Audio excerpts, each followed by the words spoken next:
Welcome to Sonoran Stories with Admissions, an official podcast of Sonoran University of Health Sciences. I'm your host, Courtney Badowski, and I'm so glad that you're here.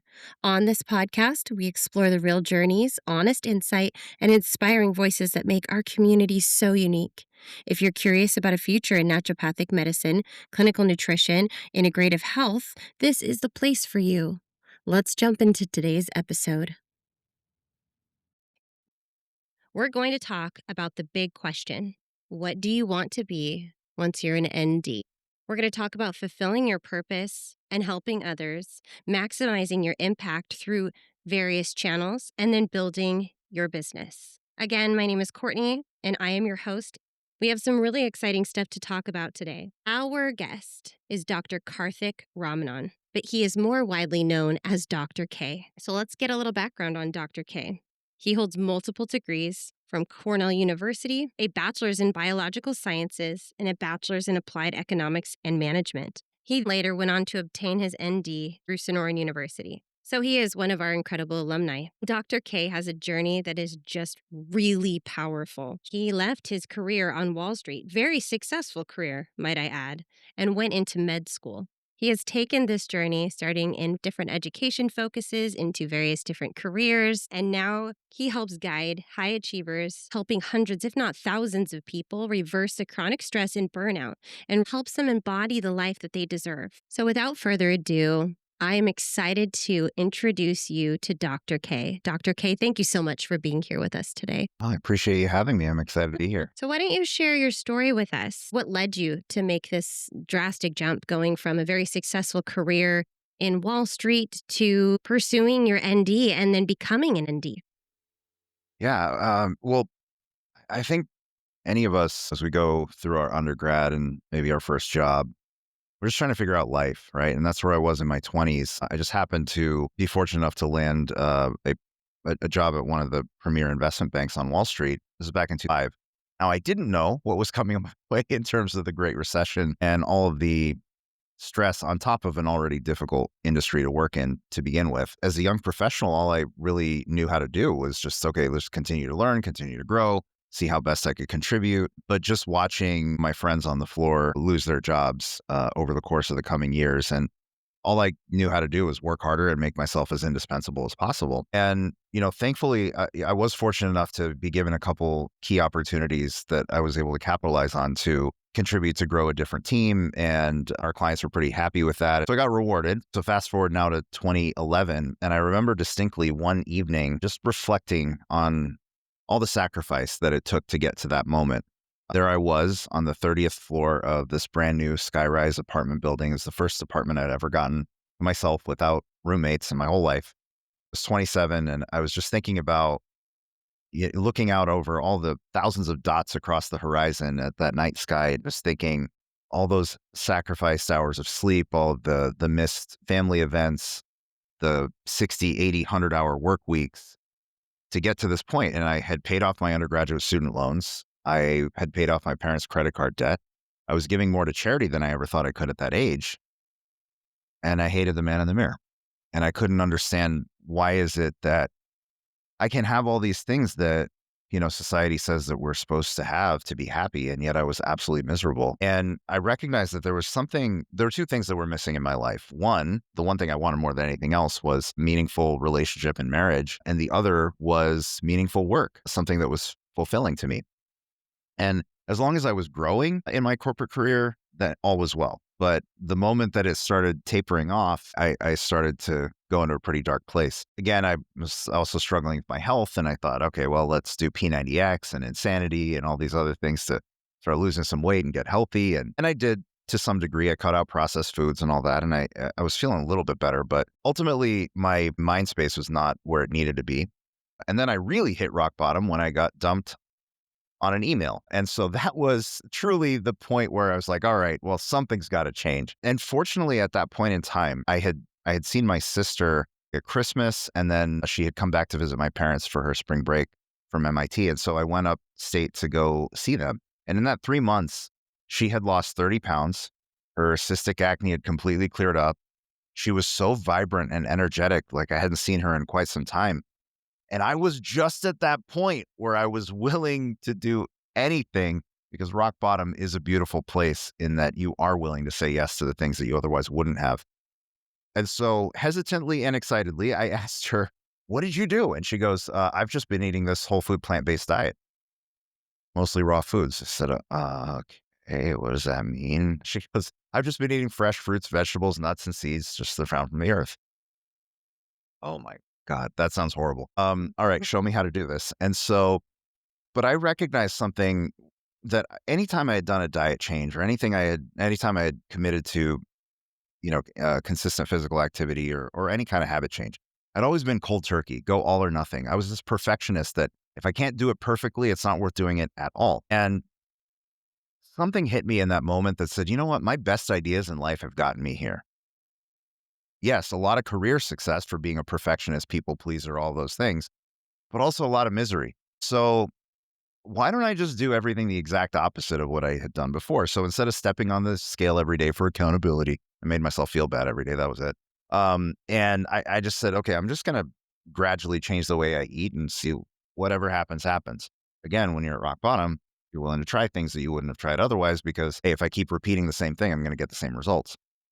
And sure enough, I didn't tell anybody at the office what I was doing. But 3 weeks in, I was starting to feel better. I was gradually eating more and more of this way and eventually 100%. And 3 weeks in, I was, man, I feel so good. I've got to step on the scale and see what's going on. And I step on the scale one morning, I look down and I see the lowest weight that I'd ever seen as an adult. Oh, And wow. that was the point where my mind blew open and I said, wait a second, what if the body that I wanted, which is really about the confidence I wanted, which is really about having the relationship I wanted, which is really about having the life I wanted. What if all those things are possible and the only one holding me back was me? And I leaned into this idea that maybe everything that I had assumed about myself might not be true. Some are, but some might not be. And so let's just see what happens. I released all expectations. And so I would just show up. I didn't, at work, I didn't tell anybody what I was doing. I just bring my jars of green juice to the office. And this is before the juice bars and stuff became more popular. So there was people would come by asking what I'm doing. And there was one guy that would always walk by and he's like, "What's in your pond scum this morning?" Right. That kind of thing. So, um, and actually the same guy later on, a few months down the line, he's like, he pulls me aside in the pantry. He goes, "Karthik, I've got this wedding to go to in a couple of weeks and my suit's a little tight. Do you have any advice for me?" So it was like people started noticing and I would just, bring, show them some recipes or bring some food in the office for them to try. And some people, committed to changing the way they ate, at least partially, if not entirely. And yeah, they lost weight, but then I saw type 2 diabetes vanish, chronic migraines disappear, hypertension, cholesterol, like I, joint pain, like chronic joint pain. I had no idea what I was doing. But what I did know was that when they were coming back to me and saying, "Karthik, I feel better now than I've felt in so long. Thank you for helping me." That was the moment that I knew I had to make health and wellness my career because there's something immeasurably gratifying about going to work every day and knowing that people's lives are better because of what you get to do. And it's truly a privilege. Now, this was around 2012 or so when I started thinking about, okay, I'm really looking for this next chapter of my life. What is that going to look like? And I was in the middle of doing a water only fast, actually, because there's not much else you can do other than like research stuff, dream up stuff. And I came across naturopathic medicine on Google. So I thought, what is this? I don't even know what this is. I came across some blogs um and I called up my sister who had moved down here to Arizona at the time to work at Intel, and I said, I never wanted to go back to school after my undergrad days, but what do you think if I give up everything and move across the country and go to medical school? Or rather, I said, what do you think about going to medical school, wherever? And she goes, one of the best medical schools in the country is right up the road from where I live, right, for naturopathic medicine. And that's how I found out about SCNM at the time.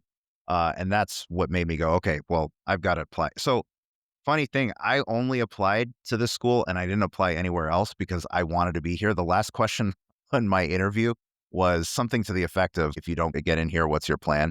And I said, well, I'm moving here and I'll make health and wellness my career one way or the other. I'd prefer it to be here though. And so I don't know if that'll work if you're going to apply later on. But anyway, just that's what I did. It was all things worked out. So that was 2013. And in terms of the financial decision, it was a massive, absolutely massive, life altering financial decision. Not just obviously you make an investment to go to medical school, but I was doing extremely well back in the day. But it was one of those things that if you're not in an industry like that, you're not making that kind of money, just period. Right. And so to give up that and then not work for a number of years. And I knew I probably wanted to get into entrepreneurship after medical school, and that's not going to pay well for a while. And so all those things put together, everything in my head knew that this is a stupid decision. Everything in my heart knew that it was absolutely the right decision. And I pride myself on being a pretty rational person. But that was one of those moments in life that I'm like, I don't know what it is that's pulling me, but I have to do this. And my life would have been completely different had I chosen not to. And I'm absolutely glad that I did. Because in medical school was a chance for me to reinvent who I was, to take on leadership roles that I never saw myself as capable of doing. I was student government president one year. I served on the board of trustees, involved in a bunch of clubs. And I was the guy in undergrad and high school that was the quiet guy in the corner that wouldn't do anything. Right. And so it was just that beautiful opportunity. And as much as I love my career, I also got to meet the love of my life in medical school. So I can't promise to any of you that that will happen, but if it does happen, it's pretty awesome. So I still say that with all due respect, the best thing I got out of medical school is my wife. The second best is an awesome career. Goodness, what a great story. It's almost worthy of a book. And we'll touch on that in a minute. But since we're on the topic of careers, why don't you share with us, what you decided to do with your ND degree and what brought you to that space of wanting to do this, and where you've taken your career now? I had known even when I applied. So again, rewind back to 2012. YouTube was starting to become a thing. There were, certainly a lot of blogs that would get a lot of traffic. And that's where I learned a lot about natural medicine in general and the fact that we can prevent and reverse a lot of chronic diseases, especially with, lifestyle medicine and naturopathic medicine. But even at that time, something within me told me that this technology is only going to become more accessible to more and more people. And knowing enough about business, I also knew that when the barrier to entry is low, you're going to have a lot of people entering the market in whatever field that is. And if it's being an unlicensed health coach, we're going to have a lot of so-called experts in the coming years. And I said, I don't want to be a so-called expert. I want to be an expert. I want to be a physician. I want to have credentials. And so that was the decision that I made because it wasn't an option to me to not.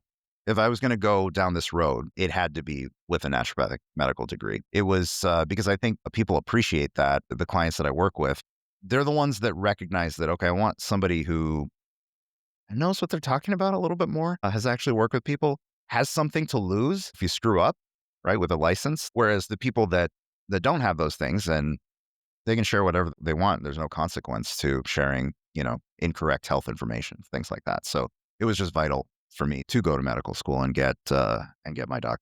Really, that's amazing that you took all of those risky steps to fulfill your purpose, what you knew you wanted to be.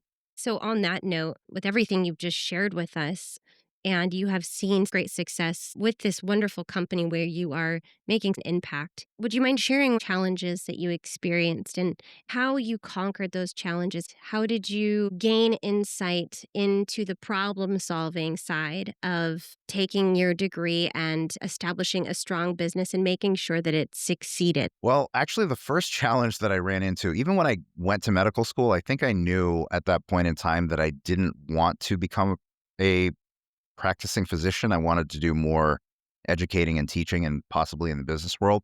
And then somewhere around like third, fourth year, I kind of forgot that. And, so after your boards, it's like, okay, well, let's go practice.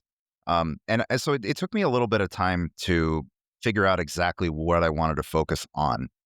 But somewhere around, late 17, definitely into 2018 and 19, you'd come across a lot more articles and people talking about burnout in the workplace, corporate America, as well as entrepreneurs. And so my that was something that was I was so passionate about, because even though nutrition brought me to medical school, it was the inner journey of the mind that I thought was even more powerful. Because one thing that I recognized working with patients in the clinic was that the patients who believed they could get better had a chance to get better. The ones who didn't believe they could get better, it was a struggle, right? Even though the treatments were individualized to the person, all those things. There's something powerful about our inner dialogue and our emotional health. And so I wanted to solve the problem of emotional health, especially as people are talking about mental health in the workplace, from a different angle. Right now, we've got psychiatry and we've got counseling, and both are important for various people in different situations, especially the counseling side. I needed EMDR at one point in my life. It's incredibly powerful. And at the same time, my journey to emotional health came through food. And so what I wanted to do was to really assemble with naturopathic medicine and concepts that I'd picked up through intense work in personal development over the years, kind of a combined approach to how to be emotionally healthy. Psychology, understanding your own mind and how did we develop into the person that we are today, relationships, who we spend the most time with, nutrition, talk a lot about gut microbiome and how that's vital for emotional health, sleep. I teach my clients all about cortisol and melatonin and how to get a good circadian rhythm going. And number five, body movement, motion dictates emotion. And so this holistic approach to emotional well-being is something that I wanted to bring to the forefront. So that was the first obstacle, was kind of shifting my mind away from what I thought I was supposed to do to what I really wanted to do. Now, this is in the realm of coaching and not through actually using my license. And I'm very clear, it's in my paperwork, everything else. I am not your doctor. I am not serving as your doctor. I'm not diagnosing. I'm not treating, none of the above. Right? I'm educating you and helping you solve certain challenges yourself. And I will also refer you to a naturopathic physician when things are needed. And I hear certain patterns that I'm like, this sounds like could be a testosterone issue, could be a whatever, right? And so have them get that care as well, because we need a complementary approach. So eventually, what I started building out was more of a business to business type of model where I work with business owners, executives, and their companies for how to build emotionally healthy workplaces. And so that's my flagship program, the Emotionally Healthy Company. And that's it's incredibly fulfilling, because as I get to teach a lot of these principles, again rooted in naturopathic medicine, for how to move past burnout, move past imposter syndrome, to silence the negative voice in our head, you are able to really make a huge impact in the workplace. And then when that happens, people go to work to feel like they are becoming a better person. They're going home. They're much less stressed out for their families, their loved ones, and everybody benefits that way. There have been several challenges in business along the way, just as any business is. And whether you practice medicine or do something else, any avenue where you need to effectively, bring in clientele and they don't know about you is very difficult in the beginning, but it does gain steam. It does gain momentum, because eventually you do a good job, people start referring you, and that becomes really powerful. So that's happened for me, as well as for my wife and her medical practice. So she owns her naturopathic medical practice. And when people can give you a strong referral, that overcomes a lot of the challenges that we come up to in business. And that's a really great point. So, as far as business goes, what kind of advice do you have for those do's and don'ts that jump out to you when you look back and you think of, things that you've had to work through and experience that you could advise to prospective ND students as they venture into the most common direction, which would be a private practice and owning their own business? A few key ones. Start with the end in mind. Think about where you want to end up and reverse engineer the journey to get there. Also, reduce the risk. Like it might be tempting to, okay, I can get a small business loan for $50,000 and set up this practice. Then you get all the equipment. Your lease is expensive. That's usually one of the biggest expenses. And of course, hiring is very expensive, but both are absolutely needed. If you want to grow, you need the right people on your team, all of those things. But if you can start small with low risk, so that the whole goal is to bring in more than you are spending. And if you continue to do that as time goes on, you can reinvest some of those profits back into growing that business. The other thing too is it's very tempting in the beginning to save money on, I'll just go to Fiverr or Canva and make my own logo and things like that. Okay, I'll just leave this here. I had a lot of business training, right? Both my undergrad, my corporate career, I probably spent as much time studying business as I did in my medical school classes because I knew I was going to need all this business and, public speaking, all that stuff. And so I figured, you know what? I can make my own brand. No, because here's why. Just like it's so difficult for us to even diagnose ourselves and to figure out what's going on. And so we go to somebody who can help see us more clearly and figure out what's going on more clearly. It's the same thing in our business. We cannot see our own brand the way that somebody else can. And by the way, it's not about what we love, colors and looks and everything else. It's about who the ideal person you want to serve. What do they like? What are they attracted to? So hiring a branding expert is, I think, vital as early on as possible. But I would say to get ready for that, going through medical school, and I know this is hard, just start bagging away a little bit of money, whatever it is, every month. It'll pay off big time at the end because you'll have something to start working with. I have another one to share. Okay. So this is more of a mindset thing, but the biggest challenge is this. So I'm going to do a little word association. Uh, Failure. What words come to mind? Is that good or bad? Failure. Bad, right? Failing is bad. If you are in school, at whatever level, high school, college, medical school, whatever, failing is not good, right? You fail a class, it's not a good thing. In business, if you can fail small because you're trying something and it doesn't work, it's the best thing. So it's shifting out of this idea that I don't want to try this because I could fail. Actually, if you can try something and just test it out, see if it'll work. And then if it fails, then okay, you change directions because there's no blueprint in business. You have to figure it out yourself along the way. It's scary, but it's also very exciting at the same time. Once you can embrace that to go, hey, I get to try a whole lot of things and see what works. And there are a lot of cool things that you can do along the way to just try. I actually released a group program at one point where I basically talked to a bunch of business owners and saw what they were looking for. And I sold this pilot group package to them to join to help me build the program together. And I had about 8 people that joined that group cohort at several $100 investment, actually, no, into the thousands for an investment before I started recording the video modules because I asked them what they wanted. They joined, and then I got to build it for them. I would have never done something like that back in the day, right? You have to build it all first and then try to sell it, and then nobody buys it. And you're like, wow, I wasted 3 months. So it's a very different way of thinking that actually failure is a good thing. Trying different things and seeing what works is vital. So, Dr. K, you had mentioned that you refer your patients to an ND. Now, you have obtained your ND degree, but you choose not to practice specifically as an ND, as a primary care physician. So, why would you obtain your ND if you didn't intend to practice as an ND? That is a great question. The alternate version of a question like that I've gotten is, wait, so why'd you go to medical school if you don't practice medicine? I keep my license active. I do my continuing ed. I've got it hanging on the wall. All of those things. I go to the conferences. To me, it was the process of, uh, you know, ordering labs, calling in scripts, doing the whole diagnosis and treatment plan, and everything else. When I was in school doing that, it was very fulfilling. I did love it. But I noticed that the part of it that I loved the most, especially as I found on homeopathy and mental health shifts, was the talking. Quick story. I had a patient at one of the community clinics, and I had been seeing him every week when I was there, I think for like 2 quarters. And so I had a really good relationship with him. And so we were doing acupuncture, ongoing acupuncture treatment. And so uh, he came in one day, and it happened to be that the attending physician was right there on the hallway. And he says, "Oh, doctor, do you mind if I forego my acupuncture treatment today? I'd like to just talk to him." And I was like, whoa, that was a moment that I had all this imposter syndrome about, how good of a doctor I was or whatever else, like as I was going to graduate soon. And I realized, wait, my greatest gift is the ability to connect with people and help them illuminate their own mind. And so I decided that I wanted to focus on that. And could I see patients medically? Yes.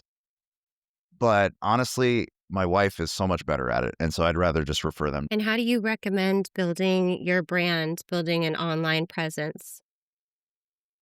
I heard the opposite of what I'm about to say when I was in school, which was just focus on your studies, get good grades, etc.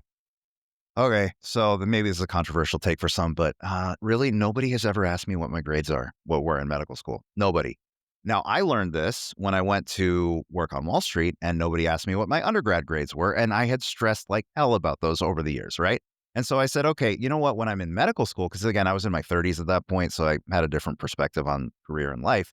I said, well, I want to improve in the areas that I know I'm going to need to improve to be um, a successful business person. So that's learning business, that's building an online presence. Don't diagnose and treat, don't give medical advice. Definitely don't do that. But you can always share insights, right? Like maybe here's what a recent study found, that kind of thing. But don't ever recommend what somebody should do when you can't do that at that point in time. But yeah, I focused on that, and probably the biggest thing that I did in medical school that helped me professionally was focus on my public speaking skills. So we had a natural speakers club at school, a Toastmasters chapter, and that was like a religious thing. I would go almost like a class and treat it like a class to learn how to be a better speaker.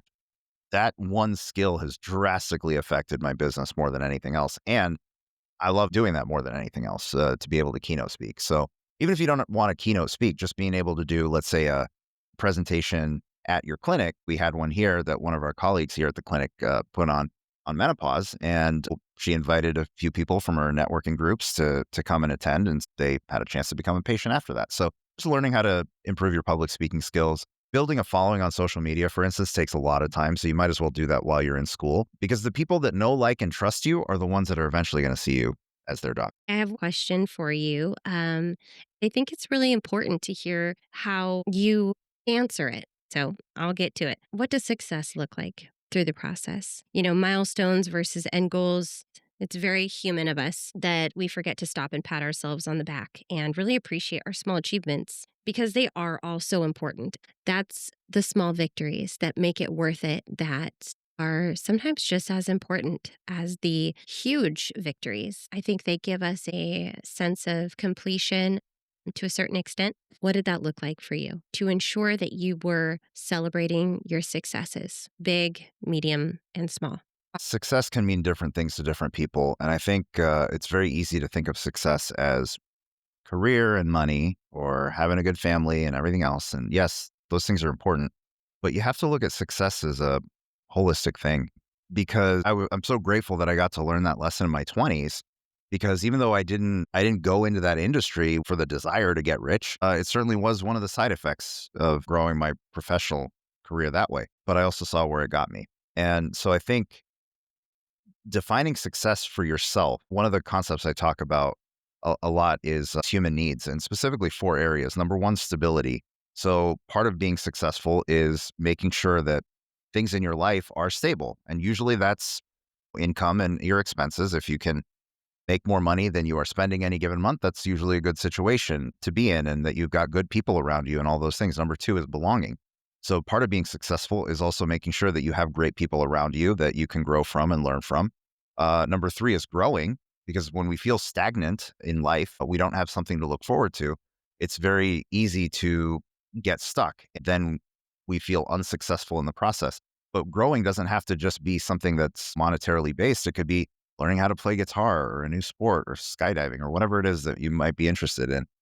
The biggest one, though, is purpose. And I think success and purpose are so intricately connected. If you can wake up every day, it's not about emotional health, is not about life is perfect and nothing ever bothers me. It's about being able to identify, process, and act upon what you're feeling in any given circumstance and over the course of time, and just being able to be adaptable to the things that happen around us to find the meaning and the purpose and the joy in the life that we are living.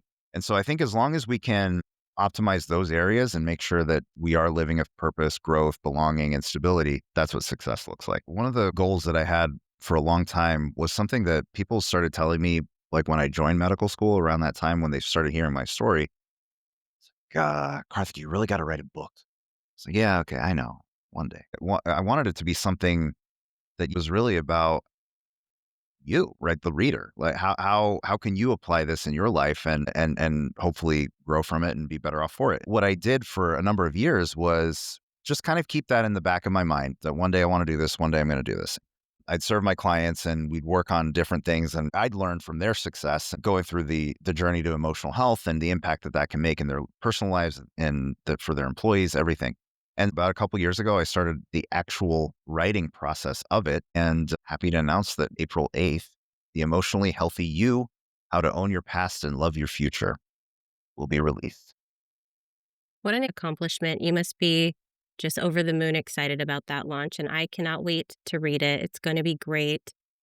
Dr. K, how can our viewers stay in touch with you? How can they follow you? How can they continue learning from you moving forward? Yeah, absolutely. So you can definitely find me on all the social platforms, Dr. Karthik Ramanan, I think Dr. Karthik Ramanan on Instagram. And I guess we can have all the links for them, right? And also my website, drkarthikramanan.com. If you really want to follow closely, just get on my mailing list and you'll know everything that's going on at that point. And certainly if you join school, you have questions, I love being able to mentor in any way possible. So feel free to reach out. It's fantastic. Thank you, Dr. K. And I want to share with our listeners right now that it is a great time for you to go find Dr. K's website and his socials in the description for today's episode. Dr. K, it has been such a pleasure having you on this episode today. Also, really excited about the launch of your book.